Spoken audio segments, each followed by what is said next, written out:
Assalamualaikum warahmatullahi wabarakatuh. Perkenalkan, nama saya Hana Ilaya Salsabila dengan NIM 4101421026. Pada kesempatan kali ini, saya akan membahas beberapa contoh soal terkait teknik pembuktian dan penarikan kesimpulan. Untuk lebih jelasnya, mari kita langsung ke contoh soalnya saja. Untuk contoh soal yang pertama terkait tentang teknik pembuktian, yaitu buktikan bahwa 4 ditambah 6 ditambah 8 ditambah titik-titik ditambah dalam kurung 2n plus 2 sama dengan n kuadrat plus 3n. Di sini saya menggunakan metode induksi, di mana metode induksi ini terdapat 3 langkah. Langkah pertama yaitu akan dibuktikan Pn benar untuk n sama dengan 1. Maka diperoleh 4 sama dengan 1 kuadrat ditambah 3 dikali 1. 4 sama dengan 4. Terbukti Pn benar untuk n sama dengan 1. Kemudian, langkah yang kedua adalah diasumsikan bahwa Pn benar untuk n sama dengan k, sehingga diperoleh 4 ditambah 6 ditambah 8 ditambah titik-titik ditambah dalam kurung 2k plus 2 sama dengan k kuadrat plus 3k adalah benar. Kemudian akan dibuktikan Pn benar untuk n sama dengan k plus 1. Maka didapatkan 4 ditambah 6 ditambah 8 ditambah titik-titik ditambah dalam kurung 2k plus 2 ditambah dalam kurung 2 dikali k plus 1 plus 2 sama dengan k plus 1 kuadrat ditambah 3 dikali k plus 1. Hal ini ditunjukkan sebagai berikut. 4 ditambah 6 ditambah 8 ditambah titik-titik ditambah dalam kurung 2k plus 2 ditambah dalam kurung 2 dikali k plus 1 plus 2 sama dengan 4 ditambah 6 ditambah 8 ditambah titik-titik ditambah dalam kurung 2k plus 2 ditambah 2k plus 4. 2k plus 4 ini kita dapatkan dari 2 dikali k adalah 2k. Kemudian 2 dikali 1 adalah 2. 2 ditambah 2 adalah 4, sehingga didapatkan 2k plus 4. Kemudian kita ketahui bahwa 4 ditambah 6 ditambah 8 ditambah titik-titik ditambah 2k plus 2 adalah ini, k kuadrat plus 3k, sehingga kita peroleh k kuadrat plus 3k plus dalam kurung 2k plus 4 sama dengan k kuadrat ditambah 5k ditambah 4. Kemudian k kuadrat plus 5k plus 4 ini kita pecah menjadi k kuadrat plus 2k plus 1 plus 3k plus 3. Kemudian k kuadrat plus 2k plus 1 ini bisa dipecah menjadi k plus 1 dikali k plus 1, sehingga diperoleh k plus 1 dikali k plus 1 ditambah 3k plus 3. Kemudian k plus 1 dikali k plus 1 ini bisa kita tuliskan sebagai k plus 1 kuadrat. Kemudian 3k plus 3 ini memiliki faktor yang sama, yaitu 3, sehingga kita bisa mengeluarkannya, yaitu 3 dikali k plus 1, sehingga diperoleh hasil yaitu k plus 1 kuadrat ditambah 3 dikali K plus 1. Terbukti Pn benar untuk N sama dengan K plus 1. Jadi, karena pada langkah I1, I2, dan I3 benar, maka terbukti bahwa 4 ditambah 6 ditambah 8 ditambah titik-titik ditambah dalam kurung 2N plus 2 sama dengan N kuadrat plus 3N. Oke, lanjut ke contoh soal yang nomor 2. Buktikan secara induksi matematika 5 pangkat 2N ditambah 3N dikurangi 1 habis dibagi 9. Langkahnya sama, yang pertama yaitu akan dibuktikan Pn benar untuk N sama dengan 1.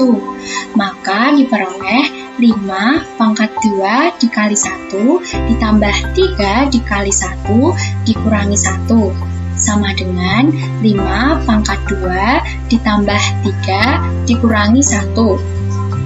5 pangkat 2 diperoleh 25, sehingga 25 ditambah 3 dikurangi 1 sama dengan 27. 27 habis dibagi 9, sehingga terbukti benar untuk N sama dengan 1. Kemudian, langkah yang kedua adalah diasumsikan bahwa Pn benar untuk N sama dengan K.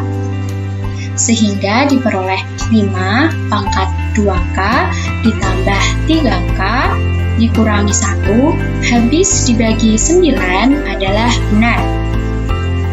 Kemudian, langkah ketiga akan dibuktikan Pn benar untuk N sama dengan K plus 1. Maka diperoleh 5 pangkat 2 dikali K plus 1 ditambah 3 dikali K plus 1 minus 1 sama dengan 5 pangkat 2K plus 2 ditambah 3K ditambah 3 dikurangi 1. Kemudian 5 pangkat 2K plus 2 bisa dipecah menjadi 5 pangkat 2 dikali 5 pangkat 2K, sehingga diperoleh 5 pangkat 2 dikali 5 pangkat 2K ditambah 3K ditambah 3 dikurangi 1. Sama dengan 25 dikali 5 pangkat 2K ditambah 3K ditambah 2. Kemudian 25 dikali 5 pangkat 2K ditambah 3K ditambah 2 bisa dipecah menjadi 25 dikali dalam kurung 5 pangkat 2K ditambah 3K dikurangi 1 dikurangi 72K ditambah 27. Sebenarnya ini jika dihitung hasilnya sama saja, yaitu 25 dikali 5 pangkat 2K ditambah 3K plus 2. Jadi ini dipecah supaya nanti hasil akhirnya itu kita bisa mendapatkan bilangan yang habis dibagi 9 sesuai dengan ini asumsi yang telah kita dapatkan pada langkah 2. Sehingga diperoleh 25 dikali dalam kurung 5 pangkat 2K ditambah 3K dikurangi 1 dikurangi 72 dan 27 memiliki faktor yang sama yaitu 9, sehingga 9 bisa dikeluarkan dan didapatkan 9 dikali dalam kurung 8K dikurangi 3.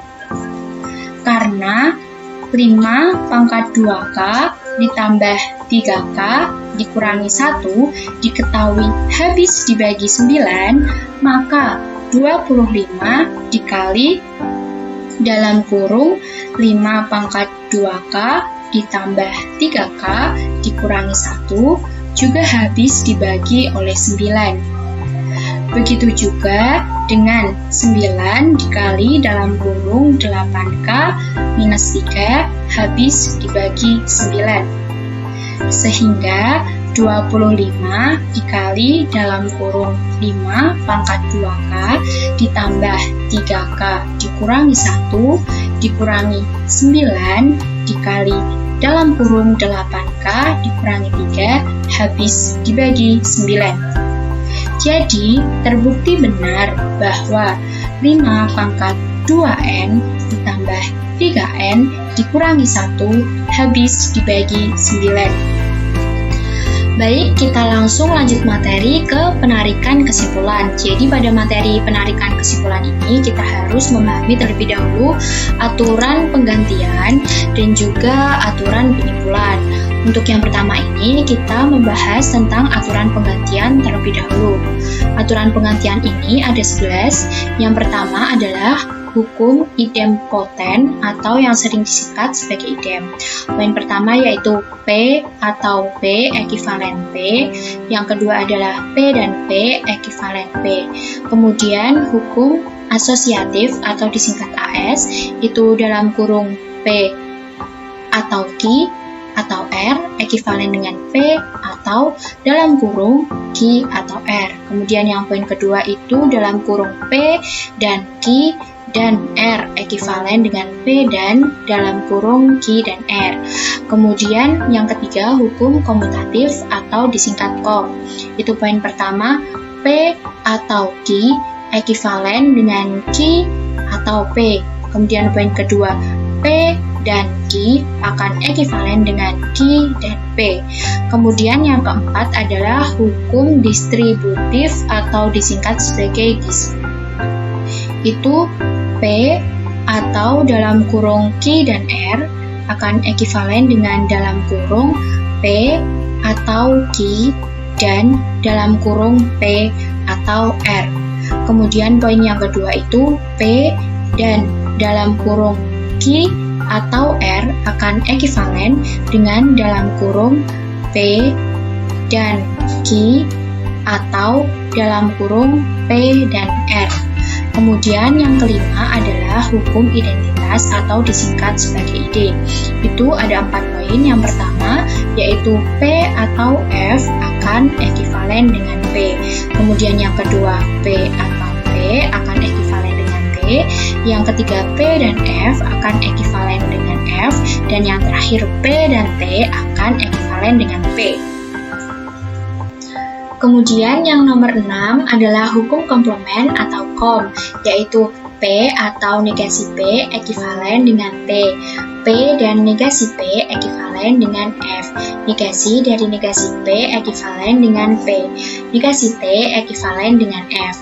Kemudian yang ketujuh adalah hukum transposisi atau trans, yaitu P maka Q ekivalen dengan negasi Q maka negasi P. Kemudian yang kedelapan adalah hukum implikasi atau IM, yaitu P maka Q ekivalen dengan negasi P atau Q. Kemudian yang kesembilan adalah hukum ekivalensi atau EKI, yaitu P jika dan hanya jika Q ekivalen dengan dalam kurung P maka Q dan dalam kurung Q maka P. Kemudian yang kedua yaitu P jika dan hanya jika Q ekivalen dengan dalam kurung P dan Q atau dalam kurung negasi Q dan negasi P. Kemudian yang ke-10 adalah hukum eksportasi atau X, yaitu dalam kurung P dan Q maka R ekivalen dengan P maka dalam kurung Q maka R. Kemudian yang ke-11 adalah hukum De Morgan atau DM, yaitu yang pertama yaitu negasi P atau negasi Q ekivalen dengan negasi P dan negasi Q. Kemudian yang kedua, negasi P dan negasi Q ekivalen dengan negasi P atau negasi Q. Baik, kita lanjut ke aturan penyimpulan. Aturan penyimpulan itu ada 9. Yang pertama adalah modus ponens atau MP, yaitu jika terdapat P maka Q, kemudian P maka didapatkan kesimpulan yaitu Q. Kemudian yang kedua adalah modus tollens atau MT. Jika terdapat P maka Q, kemudian terdapat negasi Q, maka didapatkan kesimpulan yaitu negasi P. Kemudian yang ketiga adalah silogisme atau sil. Jika terdapat P maka Q, kemudian Q maka R, maka kesimpulan yang didapat yaitu P maka R. Kemudian yang keempat adalah destruktif silogisme atau DS, yaitu jika terdapat P atau Q, kemudian terdapat negasi P, maka didapatkan kesimpulan yaitu Q. Kemudian yang kelima adalah konstruktif dilema atau KD. Jika terdapat dalam kurung P maka Q dan dalam kurung R maka S, kemudian terdapat P atau R, maka didapatkan kesimpulan yaitu Q atau S. Kemudian yang keenam adalah destruktif dilema atau DD. Jika terdapat dalam kurung P maka Q dan dalam kurung R maka S, kemudian terdapat negasi Q atau negasi S, maka kesimpulan yang didapat adalah negasi P atau negasi R. Kemudian yang ketujuh adalah simplifikasi atau sim. Jika terdapat P dan Q, maka kesimpulan yang didapat yaitu P. Kemudian yang kedelapan adalah adisi atau AD. Jika terdapat P, maka kesimpulan yang didapat yaitu P atau Q. Kemudian yang kesembilan yaitu konjungsi atau conj. Jika terdapat P, kemudian terdapat Q, maka kesimpulan yang didapat yaitu P dan Q. Oke, baik, kita langsung ke contoh soalnya saja ya. Ini contoh soal nomor 3 terkait penarikan kesimpulan. Soalnya adalah buktikan dengan bukti formal kesahan argumen berikut. Gunakan aturan penarikan kesimpulan dan hukum penggantian. Premis-premisnya P atau Q. P maka R, Q maka S, sehingga didapatkan kesimpulan R atau S. Bagaimana pembuktiannya? Mari kita bahas bersama-sama. Jadi, pertama kita itu menuliskan premis-premisnya terlebih dahulu. Premisnya ada 3, yaitu P atau Q. Yang kedua, P maka R. Yang ketiga, Q maka S.